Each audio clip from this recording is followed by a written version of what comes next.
Bonjour, aujourd'hui nous allons voir une leçon de conjugaison sur le passé, le présent et le futur.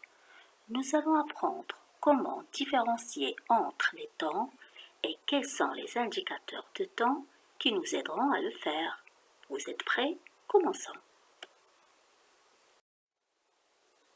Les objectifs du cours sont distinguer les temps passé, présent, futur, se repérer sur la ligne du temps, connaître les indicateurs du temps relatifs au passé, au présent et au futur, et finalement comprendre que la forme du verbe permet de situer les actions dans le temps.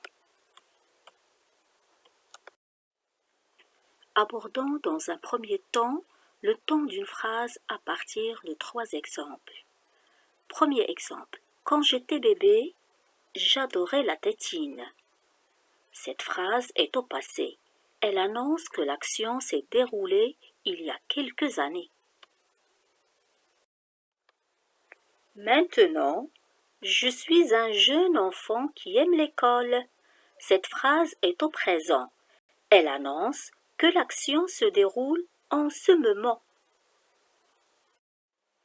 Plus tard, je serai adulte et responsable de mes actes. Cette phrase annonce ce qui se passera dans le futur. Pour mieux comprendre, voici l'axe du temps sur lequel toute action est située. Quand j'étais bébé, c'est le passé, c'est-à-dire que l'action est complètement achevée, terminée. Maintenant, je suis un enfant, c'est le présent, l'action est en cours. Plus tard, je serai adulte, c'est le futur, ça veut dire c'est ce qui se passera dans l'avenir. Retenons. Une phrase peut s'écrire au passé, au présent ou au futur. Il y a aussi certains mots qui indiquent le temps de la phrase. On les appelle les indicateurs de temps.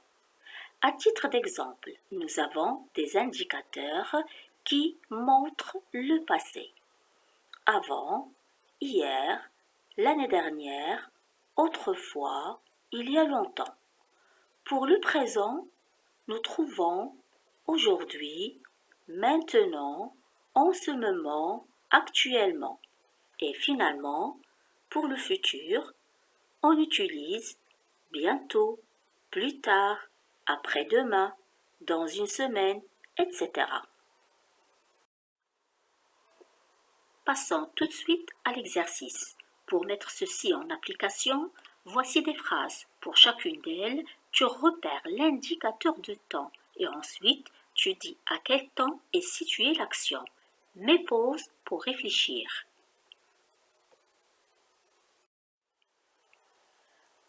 Pour la première phrase, l'action est située au passé. Ce qui le montre, c'est l'indicateur temporel hier. Passons à la deuxième phrase. Elle indique le présent parce que nous avons aujourd'hui, indicateur de temps. Et pour la dernière phrase, nous avons une action située au futur. Ce qui le montre, c'est demain.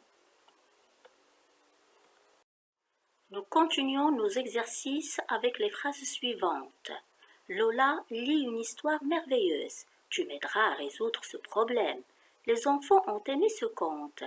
Attention, cette fois-ci, il n'y a pas d'indicateur de temps. Il faut que tu repères le verbe et sa terminaison pour dire si les phrases sont au passé, au présent ou au futur. N'oublie pas, marque pause pour bien réfléchir. Dans ces phrases, ce sont les verbes qui nous indiquent quand se déroule l'action. Bien sûr, on ne peut pas savoir si on ne révise pas régulièrement les temps de conjugaison. Pour la première phrase, Lola lit un conte merveilleux. Le verbe lire, il est au présent, donc l'action est au présent. Tu m'aideras à résoudre ce problème. Le verbe aider est conjugué au futur, donc c'est l'avenir. Les enfants ont aimé cette vidéo. ont aimé, c'est le verbe aimer conjugué au passé composé. Donc, l'action est au passé. Il est maintenant temps de faire un bilan. Donc, une phrase peut être au passé, au présent ou au futur. Le passé annonce tout ce qui s'est passé avant. Le prénom annonce ce qui se passe maintenant. Le futur annonce ce qui se passera après. Voici les petits mots qu'on appelle des indicateurs temporels qui accompagnent chaque verbe conjugué, soit au passé, soit au présent ou au futur.